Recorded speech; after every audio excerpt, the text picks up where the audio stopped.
لا حول ولا قوة إلا بالله العلي العظيم. أعوذ بالله من الشيطان اللعين الرجيم. بسم الله الرحمن الرحيم. الحمد لله رب العالمين، والصلاة والسلام والتحية والإكرام على النبي الأمي المكي المدني القرشي الهاشمي الأبتهي الرسول المسدد والمحمود الأحمد والمصطفى الأمجد بالقاسم محمد.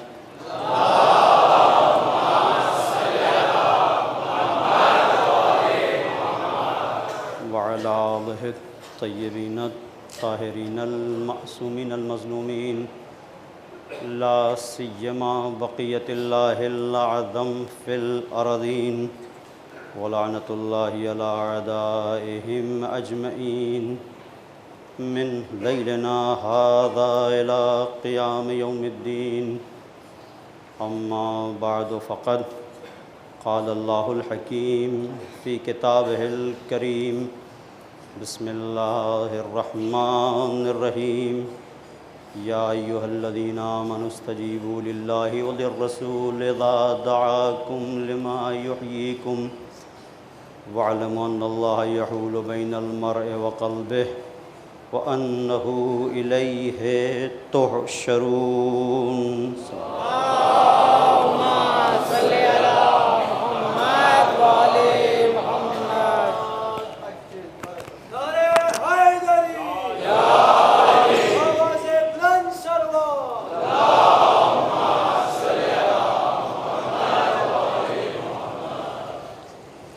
عزاداران مظلوم کربلا، مسلسل محبت حسین سے لبیک یا حسین تک کے عنوان کے تحت آپ کے خدمت میں عرائض پیش کر رہا تھا. یہ اس سلسلے کی آخری مجلس ہے. ارشاد ہوتا ہے، اے صاحبان ایمان، اللہ اور اس کے رسول کی دعوت پر لبیک کہو کہ اس لبیک کے اندر تمہاری زندگی ہے. وَاعْلَمُوا أَنَّ اللَّهَ يَحُولُ بَيْنَ الْمَرْءِ وَقَلْبِهِ، اور جان لو کہ تمہارا پروردگار تمہارے اور تمہارے دل کے درمیان حائل ہے. وَأَنَّهُ إِلَيْهِ تُحْشَرُونَ، اور تم اس کی بارگاہ میں پلٹا دیے جاؤ گے.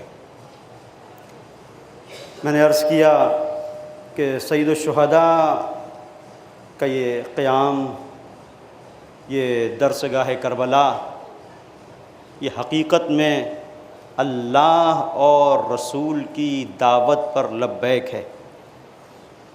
اور اسی لیے ہم جب کہتے ہیں لبیک یا حسین، تو اس کا مطلب ہے لا الہ کو لبیک، دین کو لبیک، ولایت کو لبیک، پروردگار کی ہر اس آواز کو لبیک کہ جس میں پروردگار ہمیں پکار رہا ہے.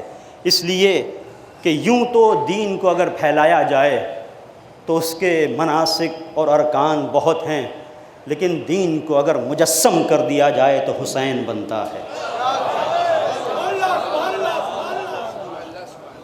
اور اس لیے لبیک کہ حسین نے اللہ اور رسول کی دعوت پر جب لبیک کہا تو اپنا سب کچھ چھوڑ دیا اور نکلے، یہ کہتے ہوئے نکلے کہ انی لم اخرج اشرم ولا بطرا ولا ظالما ولا مفسدا، انما خرجت لطلب الاصلاح فی امت جدی، ارید ان آمر بالمعروف وانہی عن المنکر، اسیرا بسیرت جدی وابی. میں نکل رہا ہوں تو کس مقصد کے تحت نکل رہا ہوں؟ شرنگیزی کے لیے نہیں، خواہشات نفسانی کے لیے نہیں، ظلم کے لیے نہیں، فساد کے لیے نہیں. ارید ان آمر بالمعروف، امر بالمعروف کرنا چاہتا ہوں، وانہی عن المنکر، برائیوں سے روکنا چاہتا ہوں. اسیرا بسیرت جدی، رسول کی سیرت کو قائم کرنا چاہتا ہوں. وسیرت ابی، اور اپنے بابا کی سیرت کو قائم کرنا چاہتا ہوں۔ رسول کی سیرت کو کہہ دینا حسین کے لیے کافی تھا۔ کیوں تاکید کی اس بات کی؟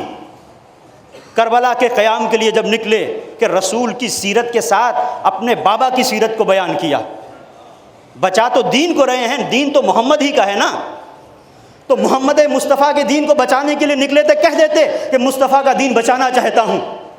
کہنے کی ضرورت نہیں تھی کہ مصطفیٰ کے دین کو بچانے کے لیے رسول کی سیرت کو قائم کرنا چاہتا ہوں، اور رسول کی سیرت کے ساتھ ساتھ علی کی سیرت کو قائم کرنا چاہتا ہوں۔ شاید مولا آواز دے بتانا تو یہی چاہتا ہوں کہ اگر سیرت پیغمبر کو کہیں سے لینا ہے تو یا تو مصطفیٰ سے ملے گی یا پھر علی مرتضیٰ سے ملے گی۔ اگر بیچ میں کہیں پر فاصلہ ہو جائے تو سمجھ لینا وہ سیرت پیغمبر نہیں ہے۔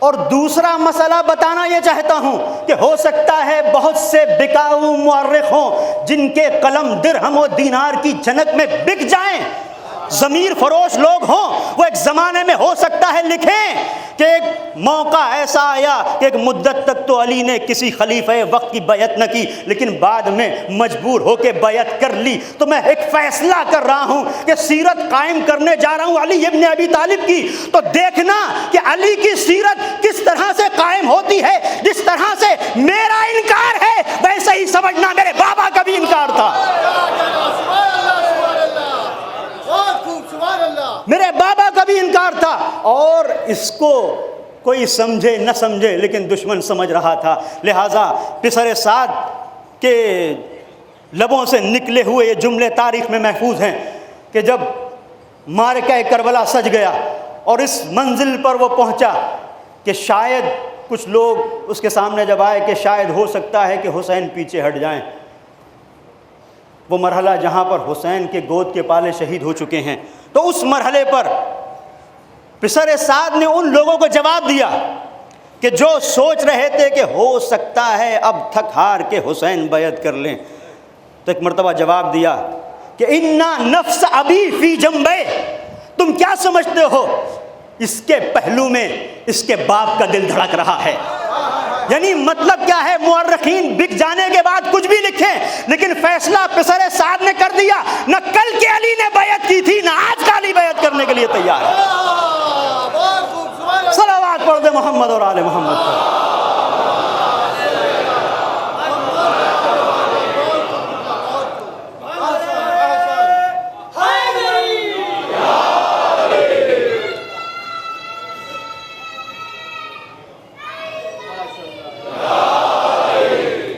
اور پھر سیرت ابی کے ساتھ جو سیرت جدی کہا، سیرت جدی و ابی، اپنے نانا کی سیرت، تو وہ نانا کی سیرت تھی کیا؟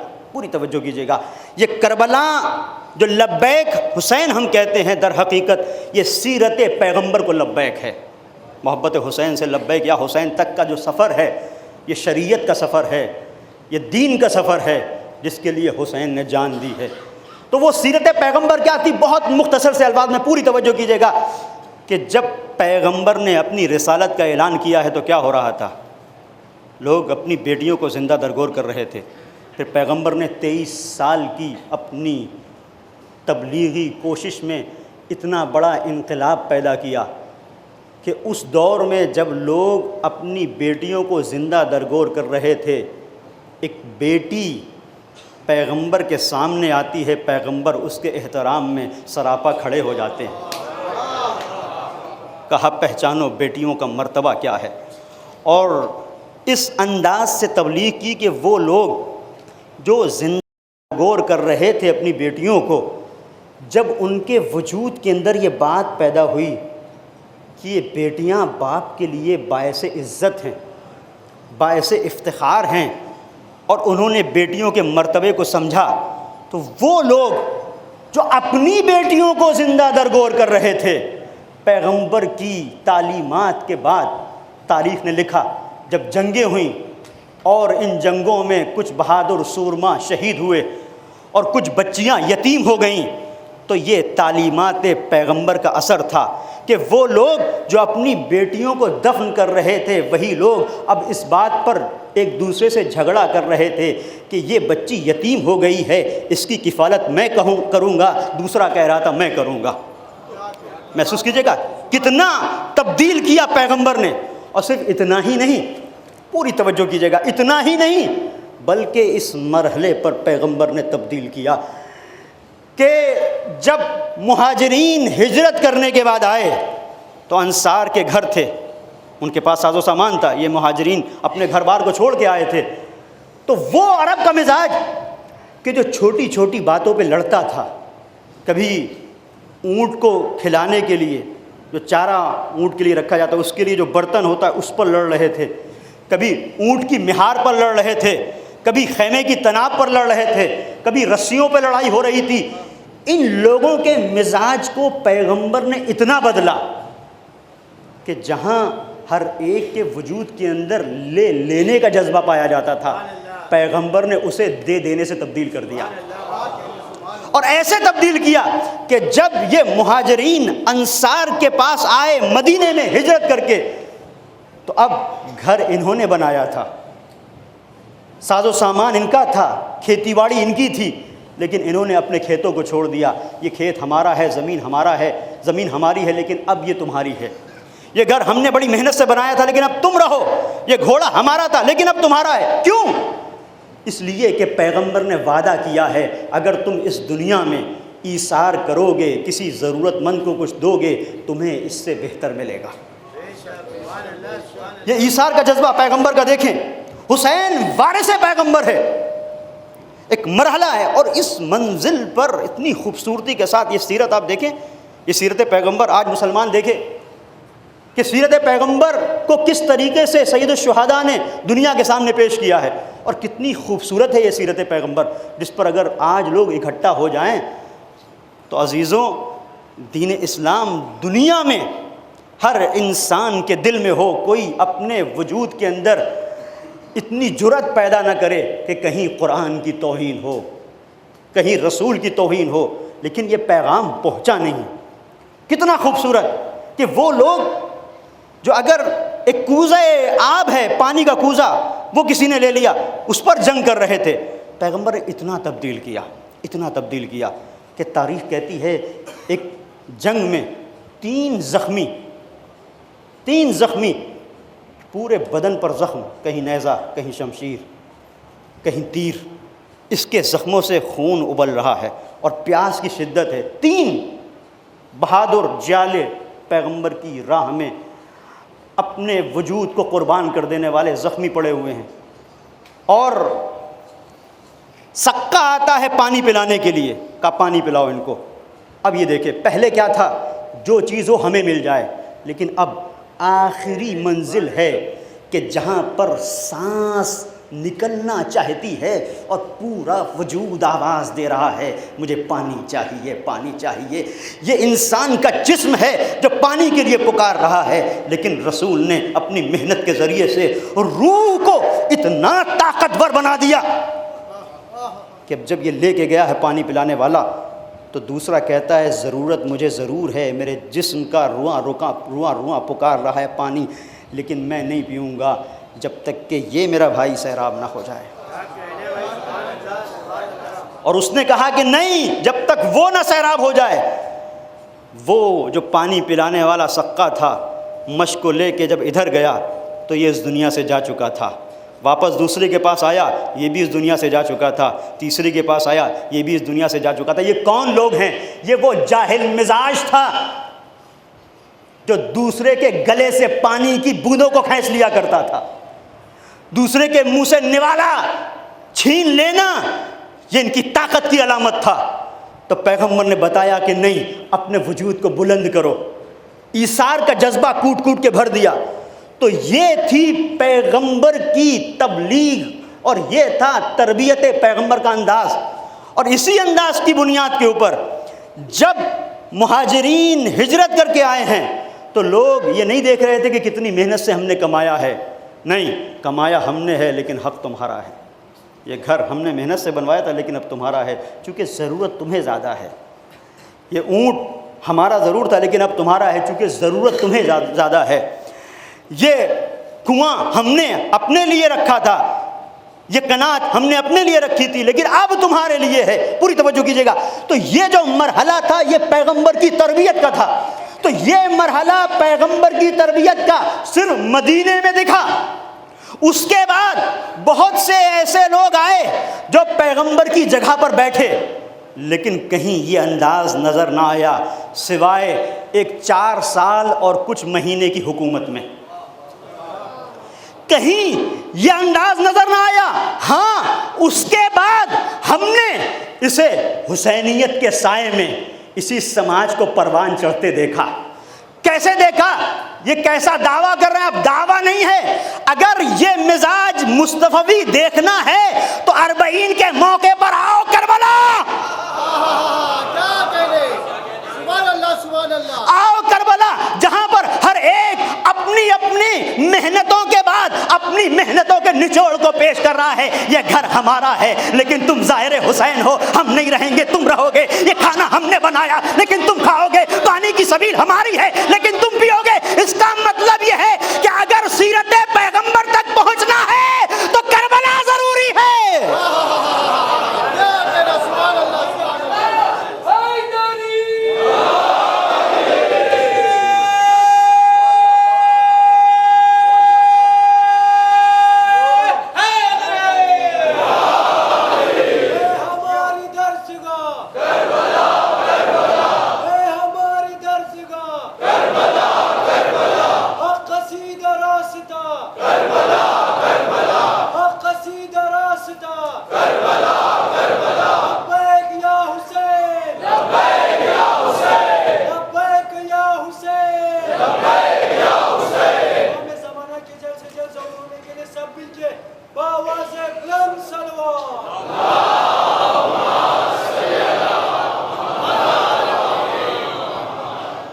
تو پیغمبر نے جس لینے کے جذبے کو دے دینے سے بدلا، اسے اگر کہیں دیکھنا ہے تو کربلا میں آنا پڑے گا، کہ جہاں پر کوئی اپنے لیے کچھ نہیں ڈھونڈ رہا ہے، ہر ایک جو اپنے لیے ڈھونڈ کے لایا تھا اسے دوسروں کے لیے دینے کے لیے دوسرے کو تلاش کر رہا ہے۔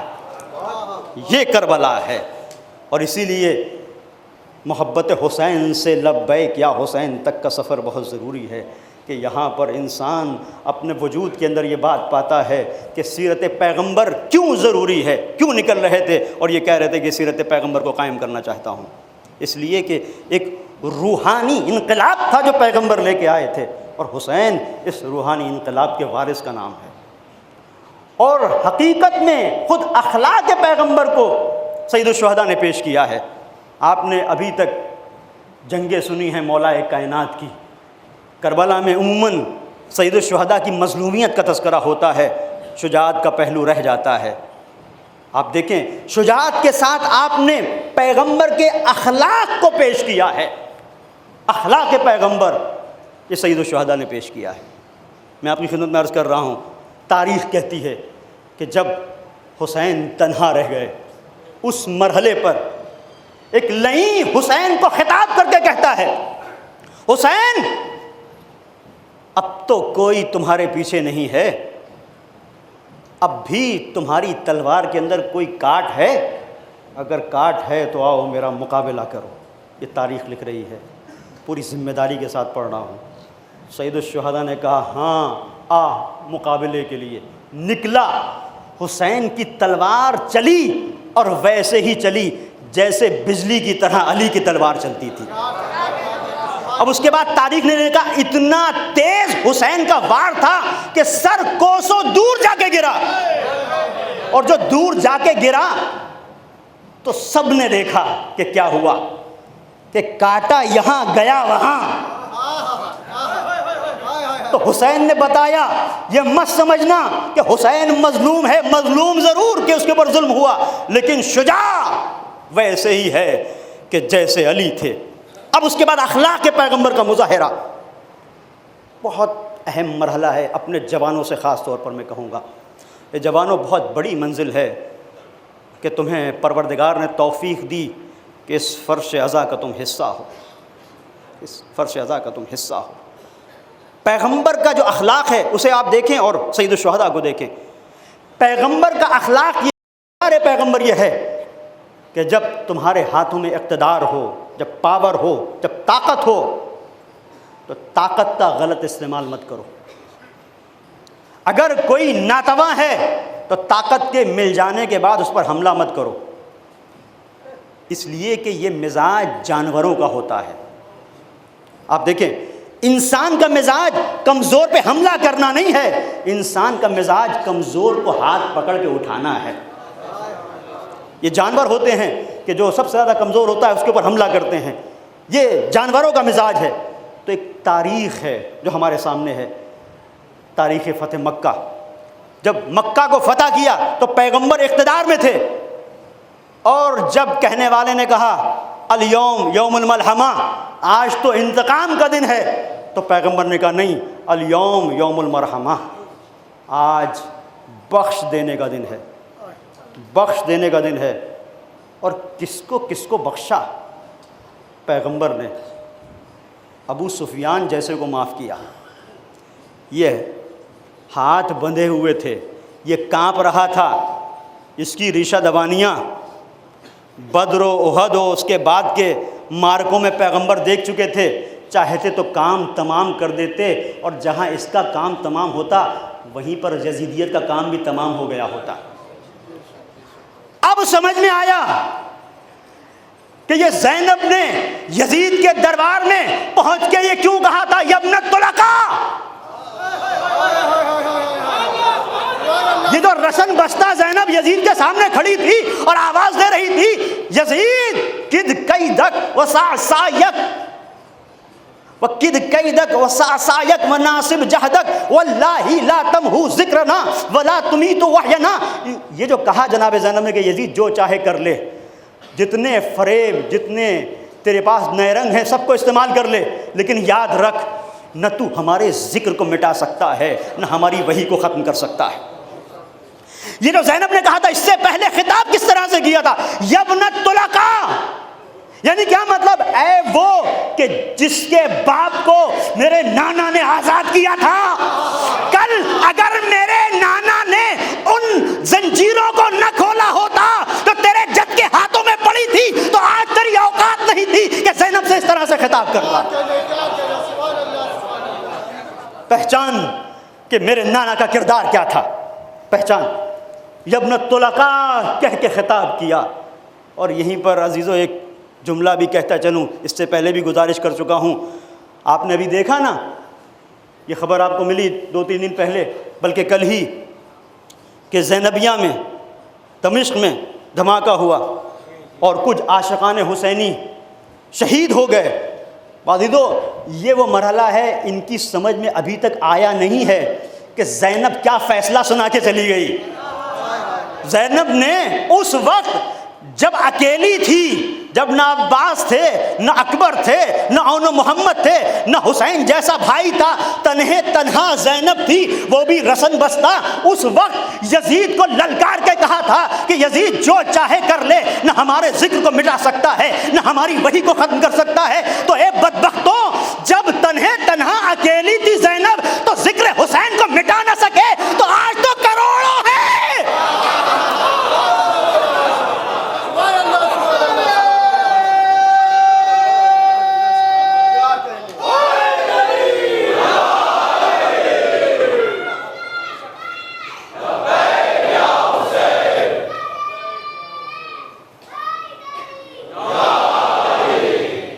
تو آپ مزاج کو پہچانیں کہ یہ تھا کردار پیغمبر کے، اقتدار ہاتھ میں ہوگا تو ہم اپنے سے دبے ہوئے کو ماریں گے نہیں۔ یہ کردار پیغمبر ہے، چاہے ہمیں پتہ ہے آگے یہ کیا کرے، لیکن نہیں، یہ کردار پیغمبر ہے کہ کسی کی جرم کی سزا جرم سے پہلے نہیں دی جاتی۔ یہ پیغمبر کا کردار ہے، اور یہ تمہارا کردار ہے کہ بے گناہوں کو مارتے ہو یہ سوچ کے کہ کل یہ تمہارے تخت کو تم سے چھین لیں گے۔ یہ دونوں کرداروں کا آپ پہچانیں. تو حسین وارث پیغمبر ہے. اب ایک خوبصورت باب کربلا میں رقم ہوا. عجیب گفتگو ہے کربلا اگر ہمارے سامنے آ جائے. افسوس کہ پردے ڈال دیے جاتے ہیں اور وہ باتیں سامنے نہیں آتی کہ جو اگر انسان بیان کرے تو حقیقت میں پتہ چلے کہ یہ کتنی عظیم شخصیتیں ہیں جو اتنی مظلومیت کے باوجود انسانی ویلیوز کا خیال رکھتی ہیں. اب جہاں جہاں تک میری بات جا رہی ہے سنیے گا کہ ایک منزل آتی ہے کہ جہاں پر ایک شخص ہے تمیم بن قحطبہ. نام یاد رکھیے گا, تمیم بن قحطبہ. تاریخ کہتی ہے شام کے لشکر کا کمانڈر تھا. بہت سارے کمانڈر تھے جیسے شمر, جیسے خولی, انہی میں سے ایک یہ ہے تمیم بن قحطبہ. اور بہت ہی مالدار انسان, سرداری میں مشہور. یہ ایک مرحلے پر یہ سوچ کر کہ اب تو حسین جنگ کرتے کرتے تھک گئے, میرا مقابلہ کیسے کریں گے, یہ آواز دیتا ہے حسین اگر میرا مقابلہ کر سکتے ہو تو آؤ. اور اس دور کا فن جنگ عزیزو بڑا عجیب تھا کہ انسان جب نکلتا تھا کسی کو چیلنج کر کے تو انداز یہ ہوتا تھا کہ تیزی کے ساتھ گھوڑے کو دوڑاتا تھا. تلوار بھی ہاتھ میں ہے, نیزہ بھی ہاتھ میں ہے. وہ جو سامنے والا اس سے مقابلے کے لیے نکلا ہے, کمال یہ تھا کہ اسے پتہ نہ چلے کہ نیزے سے وار کرے گا کہ تلوار سے وار کرے گا.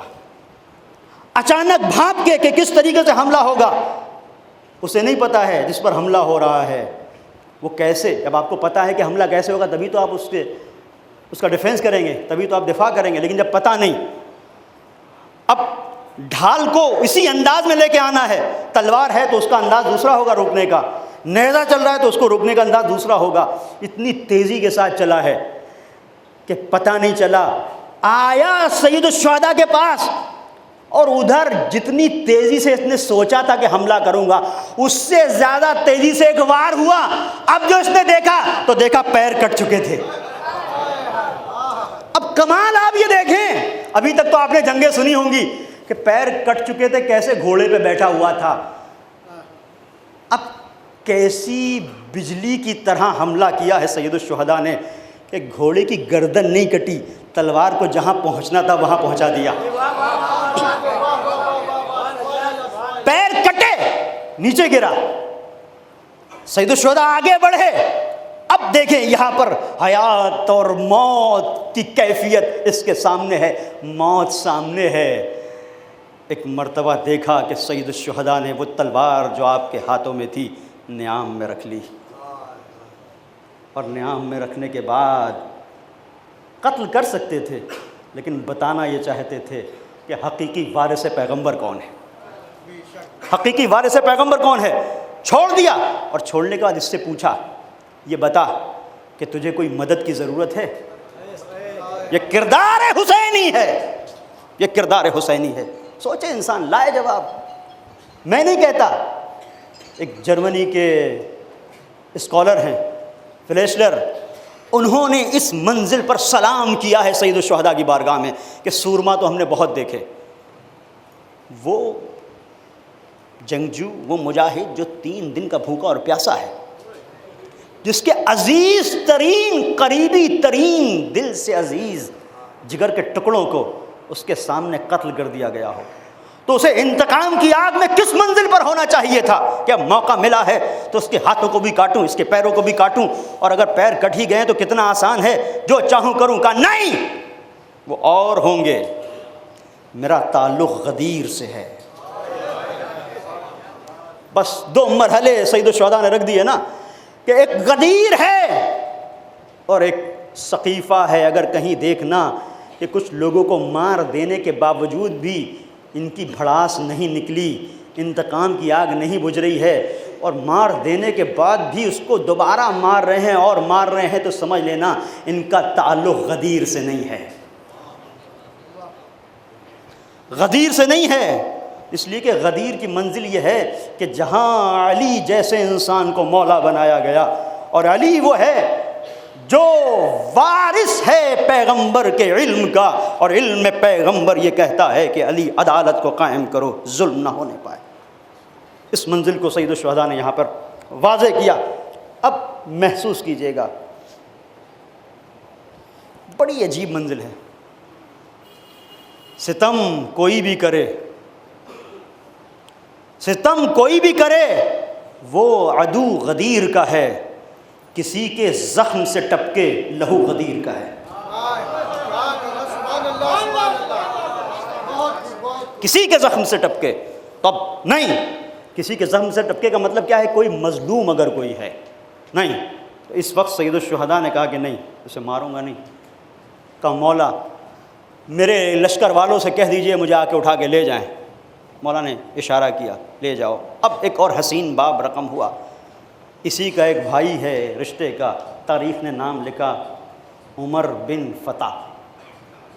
عمر بن فتح نکلا یہ سوچ کے کہ حسین نے بھائی کو ذلیل کر دیا، تیزی کے ساتھ گھوڑا دوڑاتے ہوئے آیا۔ مرتبہ اتنی تیزی کے ساتھ دوڑاتے ہوئے آیا کہ جب حملہ کرنا چاہتا ہے تو رم ہو گیا گھوڑا، پیر پھسلے، گر گیا۔ اب جب گرا تو خاک بلند ہوئی، لوگ دیکھ رہے ہیں، فوج اشقیاء میں بھی لوگ دیکھ رہے ہیں کہ کیا ہوگا۔ حسین اس کے پاس بھی پہنچے، تلوار تھی حسین کے پاس، کام تمام کر سکتے تھے۔ اسے دیکھا اور دیکھنے کے بعد کہا کہ تو گر گیا ہے، حسین گرے ہوئے پر حملہ نہیں کرتا، حسین گرے ہوئے پر حملہ نہیں کرتا۔ اب سنیے گا، یہ عمر بن فتح ایک مرتبہ اٹھا اور اس کا انداز کیا ہے، گھوڑے پہ بیٹھا، اور بیٹھنے کے بعد اس نے پورے میدان کارزار کا ایک چکر لگایا، اور چکر لگانے کے بعد فوج اشقیاء کو خطاب کیا، کہا کہ سنو، ابھی تک تو میں آیا تھا جنگ کرنے کے لیے، لیکن اس منزل پر کہ جب میں گر پڑا اور حسین مجھے مار سکتے تھے لیکن حسین نے مجھے نہیں مارا، تو میں سمجھ گیا کہ حق حسین کے ساتھ ہے۔ اب ایسے شخص سے جو مجھے مار سکتا تھا لیکن نہیں مار رہا ہے، جنگ نہیں کروں گا۔ یزید تیرے اوپر لعنت، تیرے تخت کے اوپر لعنت، تیری فوج کے اوپر لعنت۔ میں کہوں گا یزید اختتام کربلا تو بعد میں ہوگا، فتح حسینی کا اعلان تو ابھی ہو گیا۔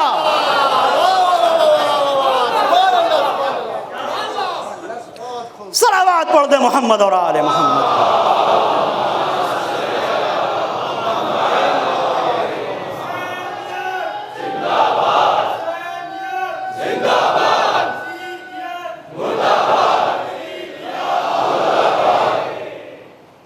یہ ہے وارث پیغمبر حسین۔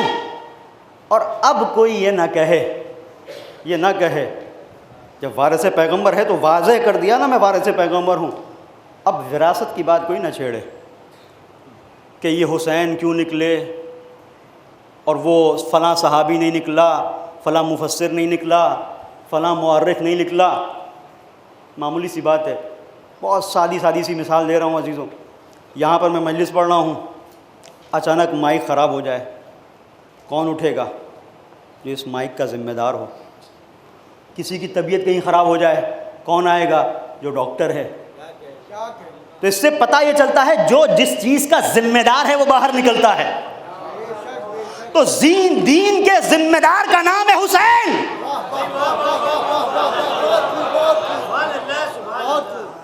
حسین نکلے، نکلنا بھی انہی کو چاہیے تھا۔ اور بات کو واضح کر دوں، جو دوسرے لوگ نہیں نکلے تو یہ کر کیا رہے تھے؟ کیا کر رہے تھے؟ کہیں گے کوئی مفسر تھا وہ تفسیر لکھ رہا تھا، جو قاری تھا وہ قرآن کی قرات کر رہا تھا، جو حافظ تھا وہ جھوم جھوم کے حفظ کر رہا تھا، کچھ لوگ حج کر رہے تھے، کچھ طواف کر رہے تھے۔ یہی تھا نا، چھوٹی سی مثال۔ کسی نے، ایک نیک دل انسان نے ایک اسکول کھولا، لوگ پڑھنے کے لیے آئے اس میں۔ وہاں جہاں کوئی اسکول نہیں تھا، بڑی جہالت تھی، اس کے اسکول کے کھولنے کی وجہ سے بہت سارے لوگ پڑھنا لکھنا سیکھ گئے، اور اس اسکول کا بڑا اعلیٰ معیار تھا۔ جس نے بھی پڑھا وہ جس فیلڈ میں بھی اس نے محنت کی، تعلیم حاصل کی، اس میں آگے تک پہنچا، کوئی بڑا بزنس مین بنا، کوئی بڑا انجینئر بنا، کوئی بڑا ڈاکٹر بنا۔ لیکن ہوا یہ کہ ایک عرصے کے بعد اسکول کے فاؤنڈر کا، جس نے اسکول کھولا تھا، اس کا انتقال ہو گیا۔ اب جب انتقال ہو گیا تو یہ اسکول کچھ ایسے ہاتھوں میں آ گیا جو خود اپنے ہاتھوں میں نہیں تھے،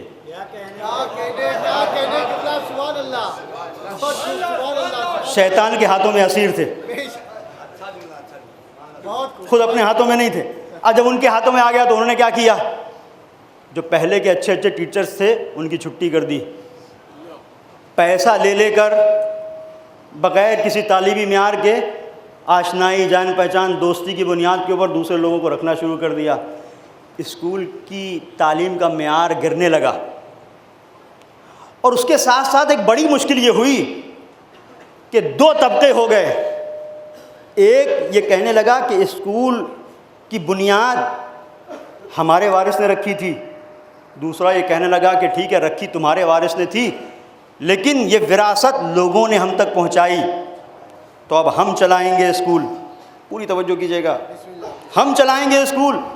اور بات ہوتے ہوتے ہوتے ہوتے یہاں تک ہو گئی کہ کچھ لوگ ایسے نکلے کہ جنہوں نے کہا کہ اب یہ اسکول ہی نہیں رہے، یہاں پر ہم کھیل کا ایک گراؤنڈ بنا دیں گے، اسکول مسمار کر دیا جائے گا، گرا دیا جائے گا، اسکول کو زمین کے ساتھ ملا دیا جائے گا، یہاں پر ایک کھیل کا، تفریح کا گراؤنڈ تعمیر ہوگا۔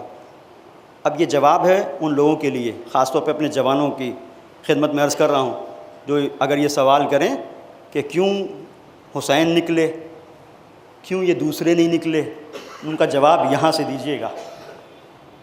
یہ مثال دینے کے بعد اب یہ ہوا کہ جب کچھ لوگ اٹھے شرپسند کے اس اسکول کو گرا دیں، تو دو طرح کے لوگ تھے۔ کچھ تو چھوٹے چھوٹے بچے اپنی ماؤں کے ساتھ نکلے،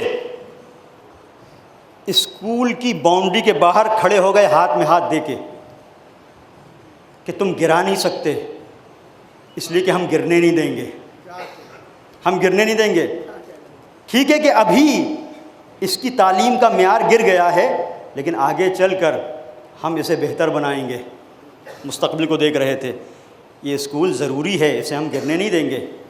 اور کچھ وہ لوگ تھے جو کدالیں لے کے، پھاوڑا لے کے، اور فرض کرے بلڈوزر لے کے بھی آ گئے کہ نہیں گرائیں گے، لیکن یہ بچے کسی چیز سے ڈرے نہیں، نہ کدالوں سے، نہ پھاوڑے سے، نہ ان کے آنے والے کے انداز سے، نہ ان کے تیور سے، کھڑے ہو گئے، نہیں، اگر اسکول گرانا ہے تو پہلے ہمیں گرانا ہوگا، نہیں گرنے دیں گے۔ اور کچھ بچے وہ تھے جو اسکول میں پڑھتے تو ضرور تھے لیکن یہاں نظر نہیں آئے۔ پوچھا کہ یہ کچھ بچے کیوں ہیں بہت کم، اور بھی تو تھے، تو ہزاروں کی تعداد میں تھے۔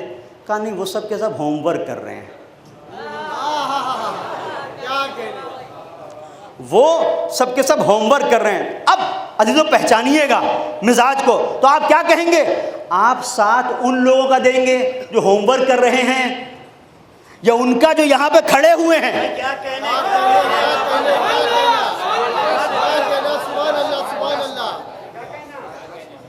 اب معاملہ یہی تھا۔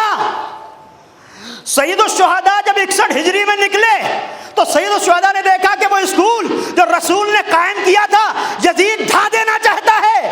اب کچھ وہ تھے جو صحابی ضرور تھے، جو مفسر ضرور تھے، جو مورخ ضرور تھے، وہ مدینے میں بیٹھ کے ہوم ورک کر رہے تھے۔ حسین وارث تھے، لہذا نکلے کہ اسکول ہوم ورک کرنے کا وقت نہیں ہے، بچانے کا وقت ہے۔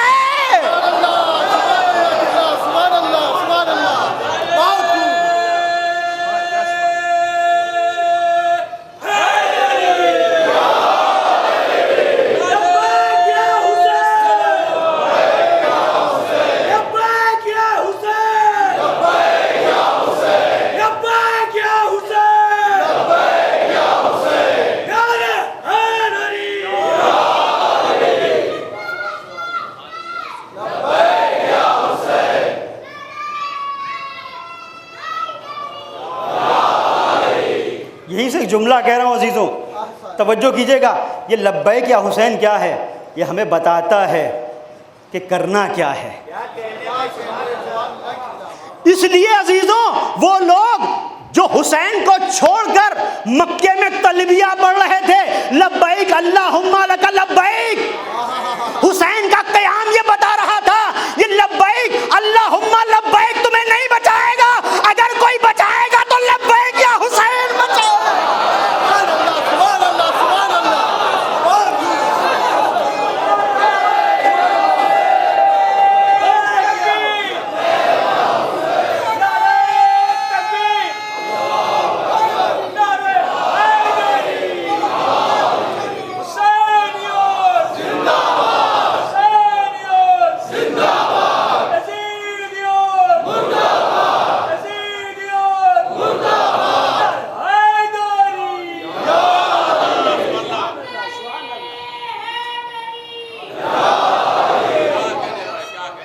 حسین بتا رہے تھے جو وارث ہوتا ہے اس کے دل میں درد ہوتا ہے، جس کے دل میں درد ہوتا ہے وہ نکلتا ہے۔ اب یہ مت کہنا بڑے بڑے ناموں کو لے کے فلاں نہیں نکلا، فلاں نہیں نکلا، فلاں نہیں نکلا۔ منزل یہ تھی کہ ذمہ داری کو پہچانو۔ ذمہ داری یہاں پر یہ ہے کہ حسین کا ساتھ دو، اس لیے کہ دین بچے گا حسین کی ہمراہی میں، ورنہ تم تو جس کعبے کے ارد گرد طواف کر رہے ہو تمہاری اوقات تو اتنی بھی نہیں ہے کہ اسے بچا لے جاؤ۔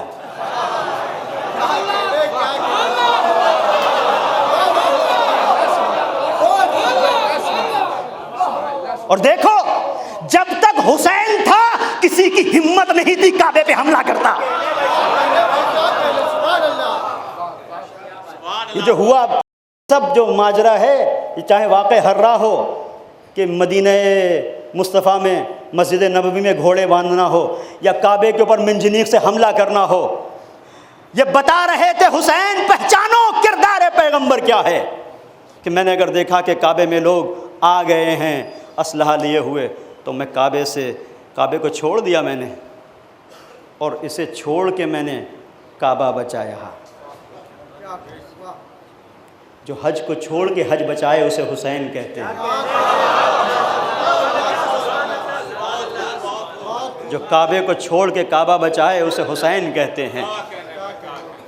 اور یہ وہ مرحلہ ہے، پوری توجہ کیجئے گا، کہ آج بھی اگر عالم اسلام آ جائے سید الشہداء کی ہمراہی میں اور رکاب میں تو کسی بدبخت کی اتنی ہمت نہ ہو تو قرآن کی توہین کر سکے، لیکن منزل یہ ہے کہ وہاں سے ہم دور ہیں۔ اور بڑی عجیب بات ہے عزیزو، بڑی عجیب بات ہے، آپ دیکھیں آج اگر حملے ہوتے ہیں تو دو ہی جگہوں پر حملے ہوتے ہیں، یا عاشقان حیدر کرار پہ حملہ ہوتا ہے یا اللہ کی کتاب پہ حملہ ہوتا ہے۔ اس سے یہ پتہ چلتا ہے کہ پہچانو حقیقی وارث کتاب کون ہے۔ حسبنا کتاب اللہ کا دعویٰ کرنا اور ہے، نو کے نیزہ سے تلاوت قرآن کرنا اور ہے۔ تو قبر کے باہر جو کر لے تیری قبر کے اندر، تو قبر کے باہر جو کر لے تیری قبر کے اندر، نعرہ حیدری،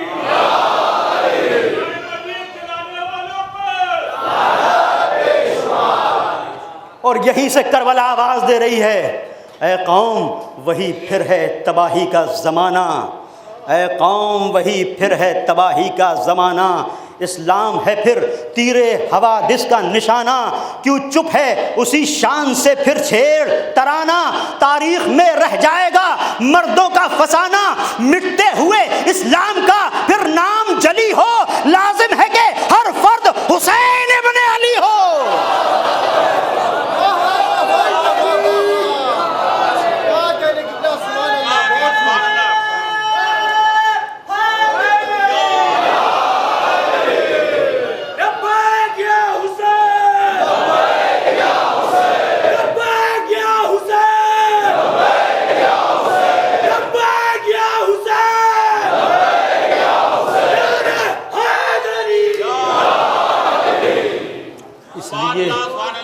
اس لیے کہ حسین وہ ذات ہے جس نے کربلا میں کسی کو مجبور نہیں کیا، ہر ایک انسان آیا تو اپنے اختیار سے آیا، حسین نے تو اپنے ننھے شیرخوار کو بھی اتنا اختیار دیا کہ بیٹا آواز استغاثہ میں دوں گا، جھولے سے خود کو گرا کے حل من ناصر پر لبیک تم خود کہنا۔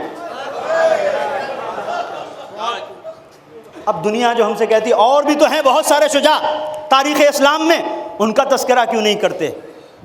کیوں کریں؟ کربلا نے معیار شجاعت کو اتنا بلند کر دیا کہ چھوٹے موٹے تو ہمیں نظر ہی نہیں آتے۔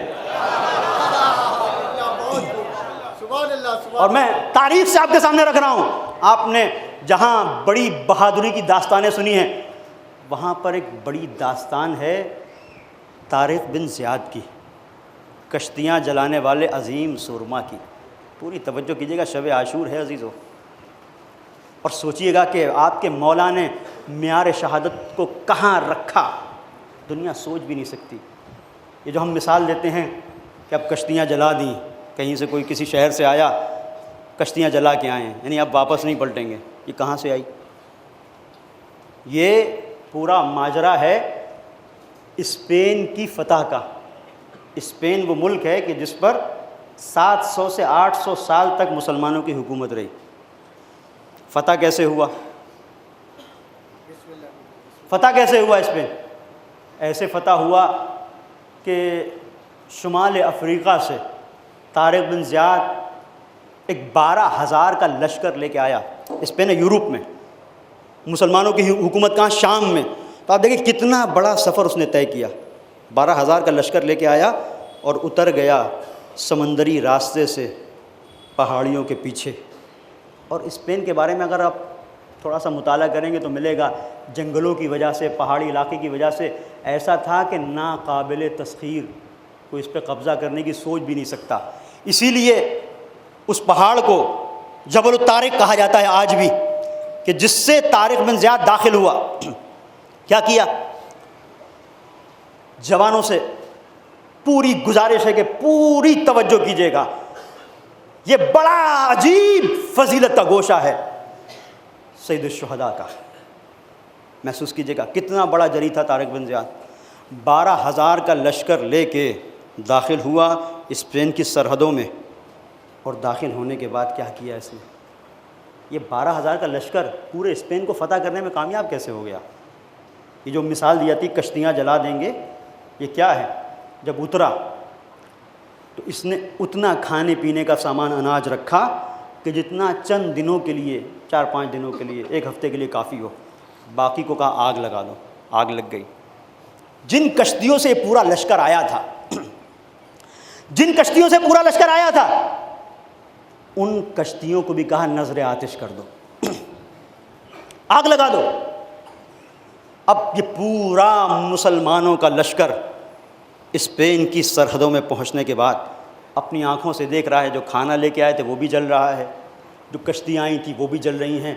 اب طارق کھڑا ہوا، اس نے ایک تاریخی خطبہ دیا اور کہا کہ دیکھو مسلمانوں، واپسی کا کوئی راستہ نہیں ہے، یہ جتنی کشتیوں سے تم آئے تھے میں نے سب کو جلا دیا، اب اگر تم چاہو کہ تیر کر پہنچ جاؤ تو یہ ممکن نہیں ہے، ہزاروں میلوں کا فاصلہ ہے، سمندر کی لہریں تمہیں اپنا لقمہ بنا لیں گی، کسی سمندری جانور کی نظر ہو جاؤ گے، تو یہ تو سوچو مت کہ بچ سکو گے، اور ایسا بھی نہیں کہ یہیں پر بیٹھے رہ جاؤ، کھانا بھی نہیں ہے، بھوکے مر جاؤ گے، باہر جو پانی موجزن ہے، یہ جو لہریں مار رہا ہے، یہ بھی تمہاری موت کی دعوت دے رہا ہے، تمہیں جانا نہیں، یہاں اس صحرا میں یہاں پر بھی بھوکے مر جاؤ گے، اناج بھی ختم ہونے والا ہے، ایک ہی راستہ ہے، جی توڑ کر لڑو،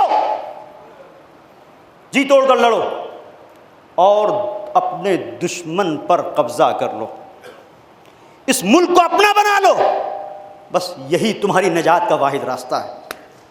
یہاں سے یہ مشہور ہوئی بات کشتیاں جلانے کی، اور جب شجاعت کی بات آتی ہے تو مسلمان کلمہ پڑھتا ہے طارق بن زیاد کا، بہت بڑا سورما تھا، بہت بڑا کام کیا، جی توڑ کر لڑا، کیسی حکمت عملی تھی، انسان حیران ہے، کشتیاں جلا دی، کشتیاں جلا دی، اور اس طرح سے لڑا کہ مسلمان جو سوچ نہیں سکتے تھے یورپ میں داخل ہونے کے لیے، انہوں نے یورپ کے اتنے بڑے ملک پر قبضہ کر لیا اور 700 سال تک مسلمانوں کی حکومت رہی۔ کتنا جھوم جھوم کے طارق بن زیاد کی اس حکمت عملی کا مسلمان قصیدہ پڑھتا ہے۔ میں کہوں گا طارق کو اپنے سر پر بٹھائے ہوئے ذرا آؤ شب عاشور حسین کی خدمت میں۔ اب اپنے 72 جانثاروں کو اپنے ارد گرد اکٹھا کر کے سید الشہداء نے خطبہ کیا دیا؟ خطبہ کیا دیا؟ خطبہ یہ دیا، دیکھو یہ میری جان کے پیاسے ہیں، میری جان کے پیاسے ہیں، تم سے کوئی مطلب نہیں ہے۔ اور یہ جملے سید سجاد علیہ السلام سے نقل ہوئے ہیں کہ کہتے ہیں میں نے دیکھا رات کی تاریکی میں اصحاب باوفا بیٹھے ہوئے ہیں اور سید الشہداء یہ خطاب کر رہے ہیں کہ انتم فی حل فانطلقوا جمیعا، تم سب کے سب آزاد ہو، چلے جاؤ، لیس علیکم من الذمام، کوئی ذمہ داری تمہاری نہیں ہوتی ہے، کوئی ذمہ داری نہیں، سب کے سب چلے جاؤ، کوئی ذمہ داری نہیں ہے۔ انتم فی حل، تم آزاد ہو، چلے جاؤ۔ قد غشی علیکم اللیل فاتخذوہ جملا، اور دیکھو اگر تمہیں شرم آتی ہے تو رات کی تاریکی کو اپنی سپر بنا کے چلے جاؤ۔ اب دو مزاجوں کو پہچانو، اسپین کی فتح میں مجبور کر دیا،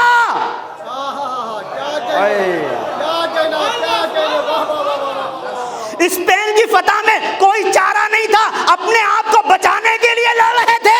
یہاں حسین کشتیاں جلا نہیں رہے تھے، کشتیاں حوالے کر رہے تھے کہ چلے جاؤ۔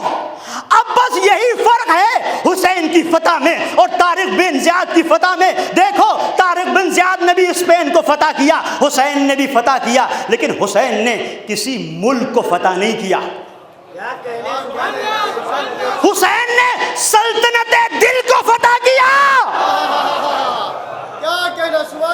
اب فرق یہاں پہ پتا چلتا ہے کہ پوچھو وہ طارق بن زیاد جس نے کشتیاں جلا کے اسپین کو تھا، وہ بتائے کہ اسپین میں آج قانون کس کا چل رہا ہے، پرچم کس کا ہے، دین کس کا ہے، یہ بتاؤ کہ بات کس کی ہو رہی ہے۔ کہا کہ ہاں کل تک مسلمان تھے لیکن اب نہیں، دین کسی اور کا ہے، شریعت کسی اور کی ہے، حکم کسی اور کا چل رہا ہے۔ لیکن 1400 سال پہلے حسین نے جس مملکت دل کو فتح کیا، آج دیکھو پرچم حسین کا ہے، بات حسین کی ہے، دین حسین کا ہے، شریعت حسین کی ہے۔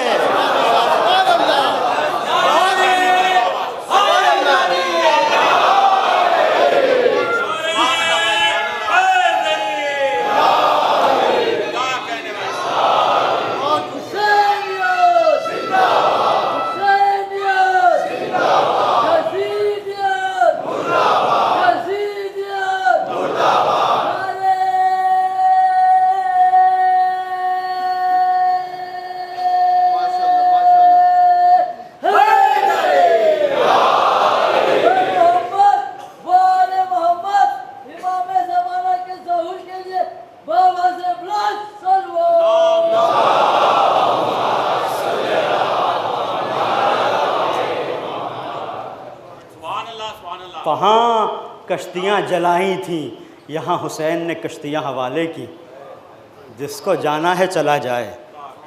اور عجیب ہے عزیزو، میں کہوں گا طارق بن زیاد جب گیا تھا اور فتح کیا، اس میں شک نہیں ہے کہ بڑی محنت کی، لیکن اب دنیا تلاش کرے اس پرچم کو جو لے کے طارق بن زیاد آگے بڑھا تھا، وہ کہاں ہے؟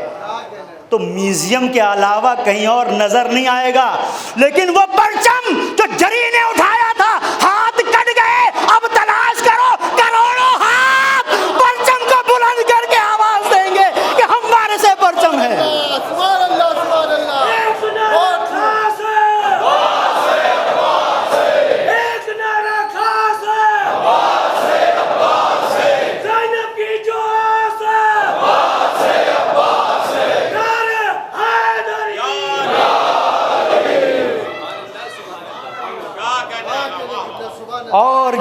پرچم کا بلند ہونا بتائے گا کہ تاج و تخت کے غرور کو جہاں پہ ہم کافور بناتے ہیں وہ یہی ہے، جہاں یہ پرچم بلند ہوتا ہے وہاں کوئی تخت بلند نہیں ہو سکتا،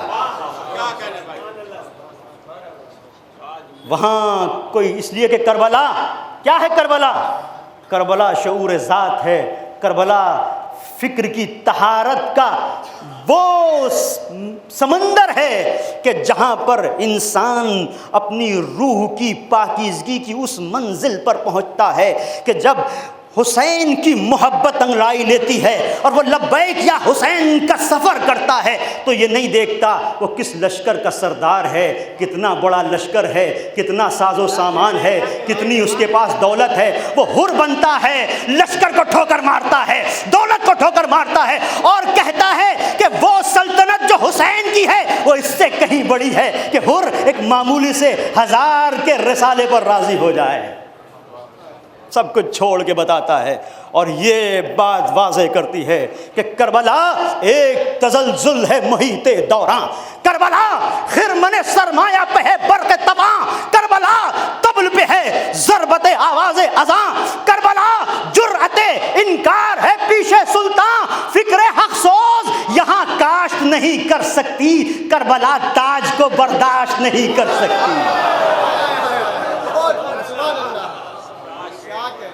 ہوگا تاج و تخت تمہارے لیے۔ آپ دیکھیں یہ عاشقان حسینی یہ صرف عزا کے ان ایام میں باہر جو نکلتے ہیں تو یہ نہیں کہ صرف یہ حسین پر ماتم کر رہے ہیں، نہیں، اس ماتم کے ساتھ ساتھ یہ اس بات کا اعلان ہے کہ ہم نے درس کربلا سے لیا، ہمارے وجود کے اندر کربلا ہے، ہماری سانسوں میں کربلا ہے، یہ ہاتھ جو ہمارے سینے پہ پڑ رہے ہیں ضرورت پڑی تو رخ باطل پر بھی اسی زور سے پڑیں گے، اسی انداز سے پڑیں گے۔ یہ کربلا کا درس ہے اور لبیک یا حسین ہمیں بتاتا ہے کہ کس طرح سے حسینی بن کے جیو اور دنیا کو بتاؤ کہ تم اپنے اخلاق سے پہچانے جاؤ گے، اپنی فکر سے پہچانے جاؤ گے۔ بس عزیزو، میں نے آپ کی زحمتوں کو ختم کیا۔ شب عاشور ہے نا،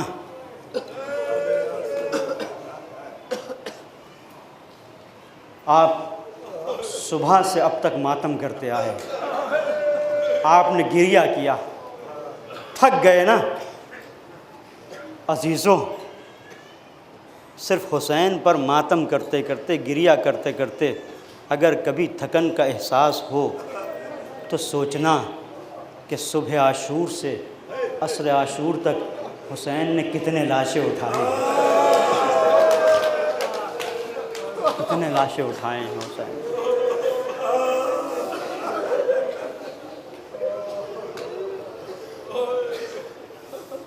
اس شب میں کتنی ایسے مائیں ہیں جو اس وقت مجلس اعزاء میں آئی ہیں، ان کی آغوش میں چھوٹے چھوٹے بچے ہیں، لیکن پورا انتظام کر کے آئی ہیں، پانی لے کے آئی ہیں، اگر بچہ شیرخوار ہے تو دودھ کا انتظام کر کے آئی ہیں۔ عزیزو، کوئی سوچ سکتا ہے کہ کوئی ہماری بہن یا کوئی ماں ایسی ہو جو پانی کے لیے پریشان ہو شب عاشور؟ نہیں نا۔ اگر آپ یہاں پر موجود ہیں اور ان میں سے بہت سارے ایسے ہیں جن کے گھر میں چھوٹی چھوٹی بچیاں ہوں گی تو عزیزو، جب آپ گھر واپس جائیں گے دروازہ کھولیں گے، بچی آپ سے آ کے لپٹ جائے گی، اور اگر دیر میں پہنچے تو بچی کہے گی بابا بڑی دیر کر دی، لیکن آپ پہنچ تو گئے نا۔ آج کی شب جب ڈھلے گی اور صبح آئے گی اور صبح سے لے کر عصر عاشور تک جب حسین بار بار رن میں جا کے واپس آتے ہوں گے تو کتنی بار سکینہ چاہتی ہوگی کہ ایک بار تو میرا بابا مجھے کلیجے سے لگا لے۔ عزیزوں، گریہ کرنا شب عاشور ہے اور آوازیں بلند ہوں تو یہ نہ سوچنا کہ کتنی آواز بلند ہو گئی، کتنی بھی ہو جائے اتنی نہیں ہو سکتی جتنی آج کی شب دشت نینوا میں ایک کوک جلی ماں کی فریاد بلند ہے۔ ابا بصیر بیٹھے ہوئے ہیں، مصائب کربلا بیان ہو رہے ہیں۔ ایک مرتبہ مولا نے کہا ابا بصیر روتے کیوں نہیں؟ رومان نکالا، مولا یہ رومان آنسوؤں سے تر ہو گیا ہے۔ کہا ابا بصیر ایسے نہیں، ایسے رو جیسی میری ماں فاطمہ، ہائے حسین ہائے حسین۔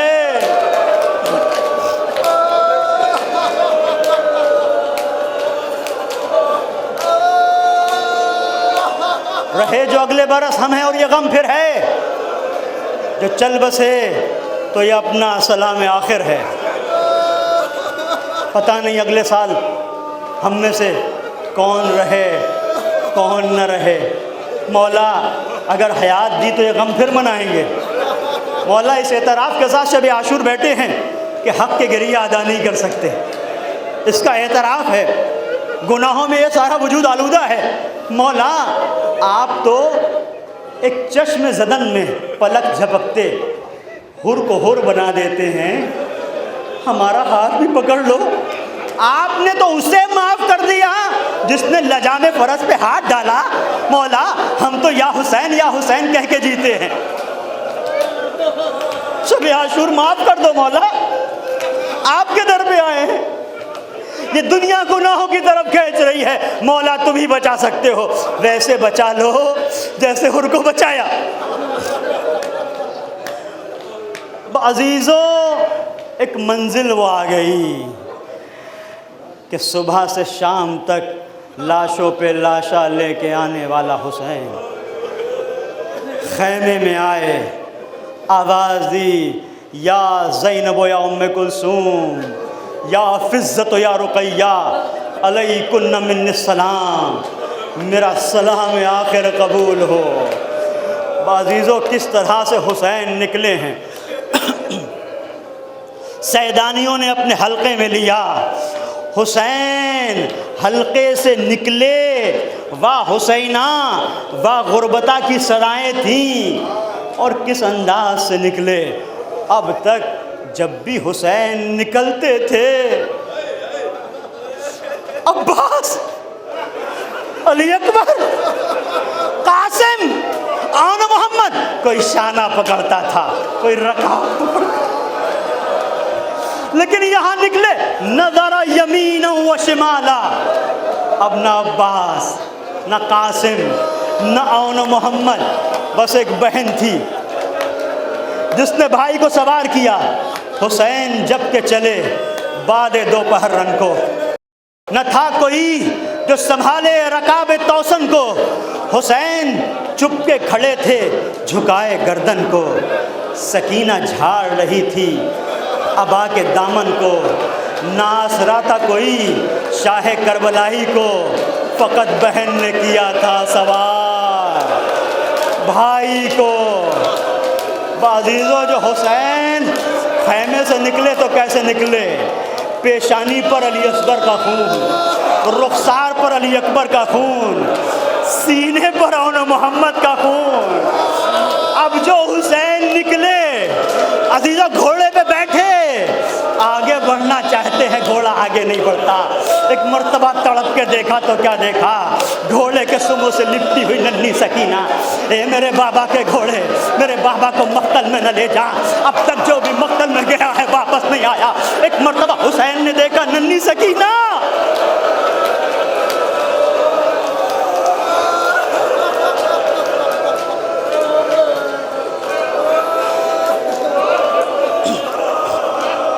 سلامت رہو۔ حسین اترے، کیوں نہ اترتے؟ سکینہ آواز دے رہی تھی بابا نیچے آ جاؤ بابا۔ جس سکینہ نے کچھ مانگا نہیں ہے وہ کہہ رہی تھی نیچے آ جاؤ، حسین اترے، نیچے آئے۔ اب ایک معصوم سی بچی کی جو تمنا ہے وہ سنو۔ ایک مرتبہ سکینہ نے کہا بابا زمین کربلا پہ بیٹھ جاؤ بابا، بیٹھ گئے حسین۔ سکینہ کہنا کیا چاہتی ہے؟ ایک مرتبہ عجیب جملے کا ہے، آیت اللہ محمدی اشتہاردی نے لکھا، ایک مرتبہ کہا سکینہ نے، بابا مجھے اپنے سینے سے لگا لو، بابا مجھے اپنے سینے سے لگا لو۔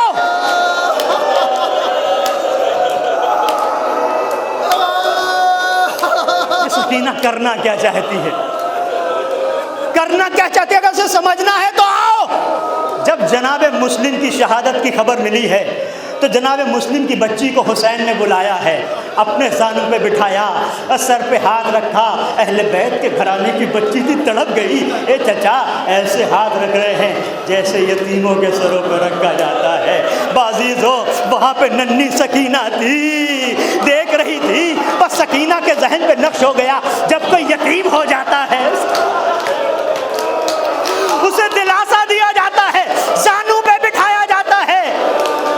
ایک مرتبہ سکینہ شاید کہنا یہ چاہتی ہو، اے بابا تم تو چلے جاؤ گے بابا، لیکن کوئی نہ ہوگا جو سوچے سکینہ یتیم ہو گئی۔ اے سکینہ ارے غم نہ کرنا، ہم ہے نہیں نہیں، کوئی تازیہ نہ مارے گا، کوئی درے لگائے گا، کوئی تماچا مارے گا۔ اے بابا وہ سلوک جو یتیموں کے بعد میں ہوتا ہے ابھی کرتے چلے جاؤ۔ سلامت رہو، خدا کسی غم میں نہ رلائے سوائے غم حسین۔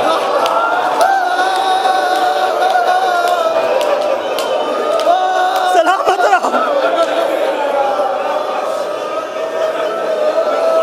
یہ رخصتی حسین کی دیکھ رہے ہو، میرے جوان بھائی سے رہا نہیں جاتا، کھڑا ہو کے ماتم کر رہا ہے۔ سوچو عزیزو آج تم سے مصیبت سنی نہیں جاتی، ارے زینب نے کیسے برداشت کیا ہو۔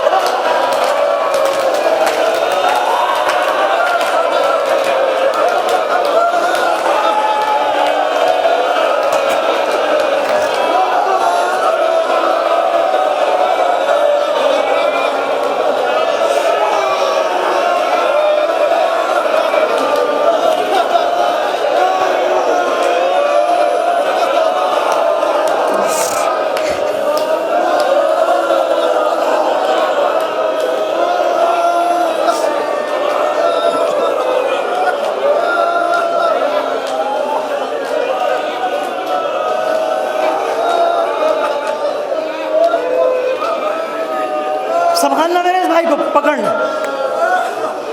جہاں جہاں اگر کسی سے برداشت نہ ہو، میری گزارش ہے، یہ جوان جذباتی ہے،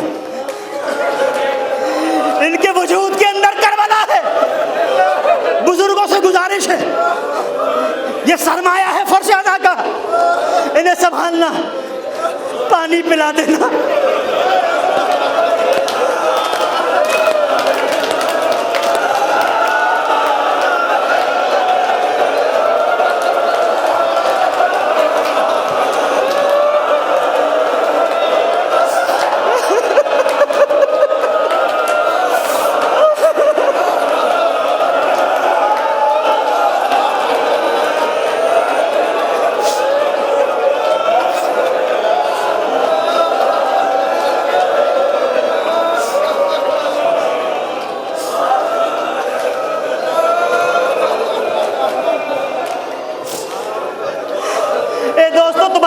پڑھنے نہیں دیتا، یہاں پر ایک پیغام بھی مولا کا سنتے جاؤ۔ شب عاشور رخصت ہوتے ہوتے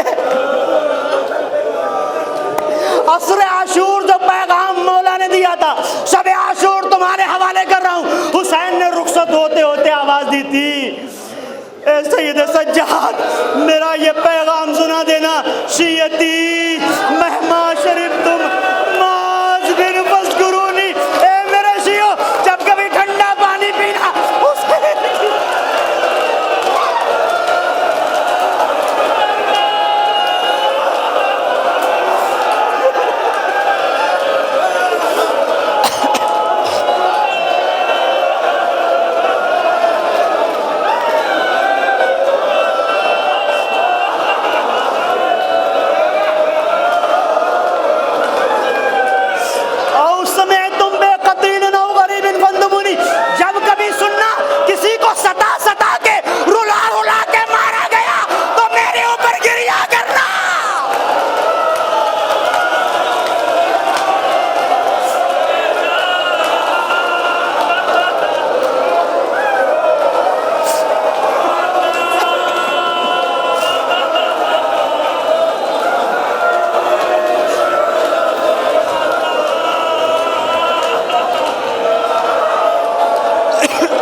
مشکل گھڑی میں نہ گرو. عزیزو ختم کر دیا میں نے. حسین سکینہ کو کیسے سمجھائیں مجھے نہیں پتا. سر پہ ہاتھ رکھا ہوگا, کلیجے سے لگایا, اے میری لال بہت بڑی منزل ہے, کیا نہیں چاہتی نانا کا دین بچے؟ اے بابا جاؤ, خدا حافظ. عزیزو آئے, مقتل کہتا ہے حسین ایسے آئے جیسے 14ویں کا چاند چمک رہا ہے. اور ایک مرتبہ آئے تو کہاں آئے؟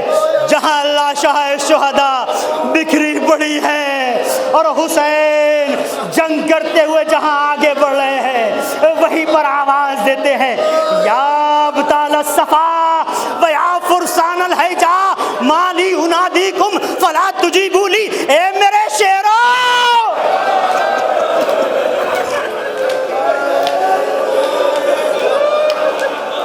ارے حسین آواز دیتا ہے, تم جواب نہیں دیتے اور حملہ کرتے جاتے ہیں, کہتے جاتے ہیں اینا اینا حبیب, اینا اینا مسلم ابن عقیل, اینا اینا ہانی ابن عروہ.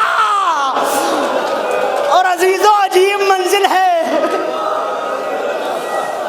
پوری درد کی کائنات حسین کے سینے میں سمٹ آئی. ایک کڑیائی جوان کی لاش کے قریب پہنچے, اینا اینا علی اکبر.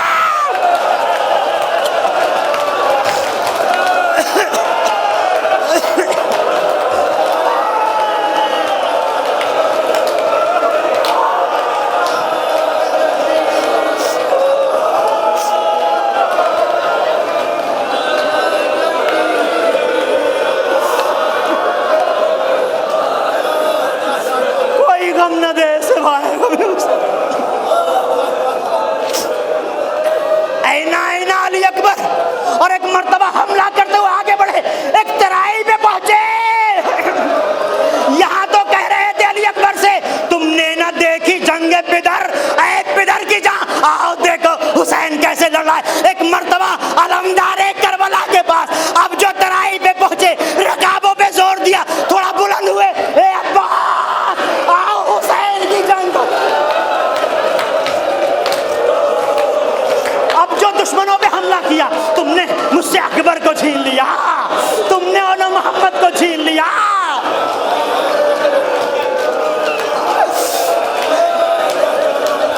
اور ایک منزل پہ عزیزو جب مقتل کو پوری ذمہ داری سے پڑھ رہا ہوں, ایک مقام پہ پہنچے, فَوَقَعَ لِيَسْتَرِي فَقَدْ ضَعُفَ عَنِ الْقِتَالِ. مقتل کے جملے ہیں. ایک مرتبہ جنگ کرتے کرتے مقتل کہتا ہے, ایک جگہ پہ پہنچے, تھک گئے تھے, چاہا کہ تھوڑا آرام کر لیں.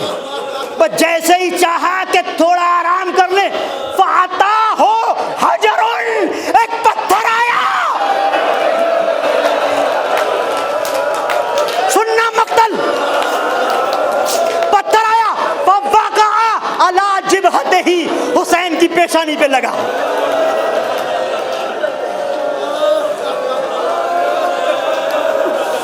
فَخَرَجَ الدَّمُ كَالْمِيزَابِ, ایسے خون کا فوارہ چھوٹا جیسے پرنالے سے پانی جاری ہوتا ہے.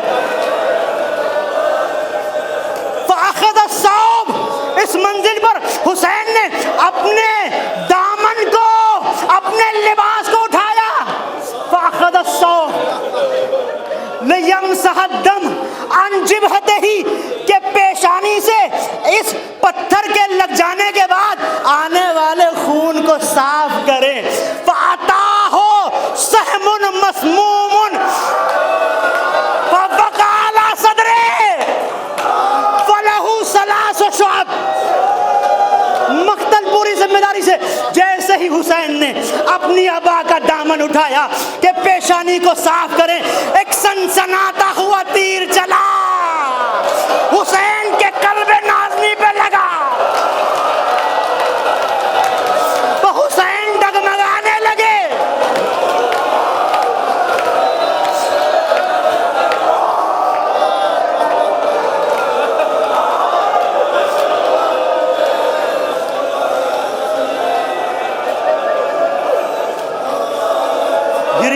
گریا کرو. اور اس گریے کے ساتھ بی بی سے کہو بی بی معاف کیجئے گا، معاف کیجئے گا. اس میرے بھائی کو تھوڑی دیر اور سنبھالے رکھو، تھوڑی دیر اور بس. یہ جو منزل ہے بڑی سخت ہے شہادت حسین کی، کسی میں تاب نہیں. جب تمہارے اندر تاب نہیں تو سوچو کلے زینبیہ سے زینب کیسے دیکھ رہی تھی. حد نظر جہاں تک میری نظر جا رہی ہے مجمع ہے اور تم گریا کر رہے ہو. ہر ایک رو رہا ہے، فریاد کر رہا ہے اپنے اپنے انداز میں. یہی ہونا چاہیے. کیوں؟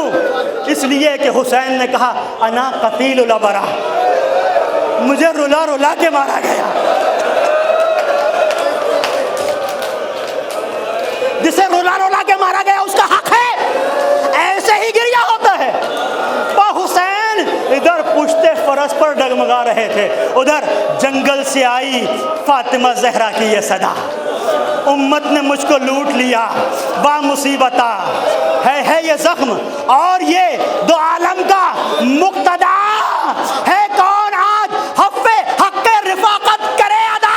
1900 ہے زخم تنے چاک چاک پر، زینب نکل حسین تڑپتا ہے خاک پر.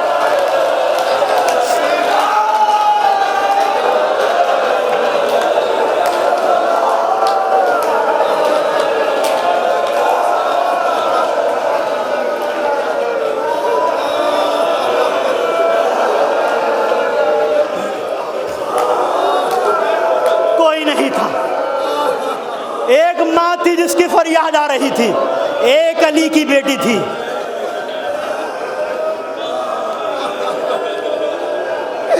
اور یہ آواز عزیزوں سوچو کہ جو آ رہی ہے، جسے سن کر تم آج گریا کرتے ہو، کیفیت کیا ہوگی کہ جہاں پر ایک کوک جلی ماں آواز دے رہی تھی، اے عرض کربلا میرا بچہ ہے بے گناہ، اے دشت نینوا میرا بچہ ہے بے گناہ، اے دہر بے وفا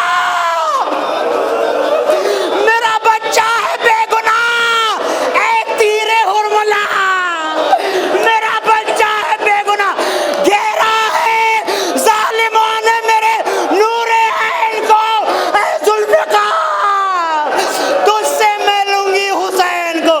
بازیزو پشت فرس پہ سنبھل نہ سکے، ارے زمین کربلا پہ آئے، شمر آگے بڑھا، ادھر زینب، ارے دلے زینبیہ سے جب نظر نہ آیا، ارے اونچائی پہ پہنچی، ڈھونڈ رہی ہے میرا بھیا کہاں. اب جو نشیب میں دیکھا زیارت ناہیہ کے جملے، وہ شمر و جالس علی صدرے، ارے سینے پہ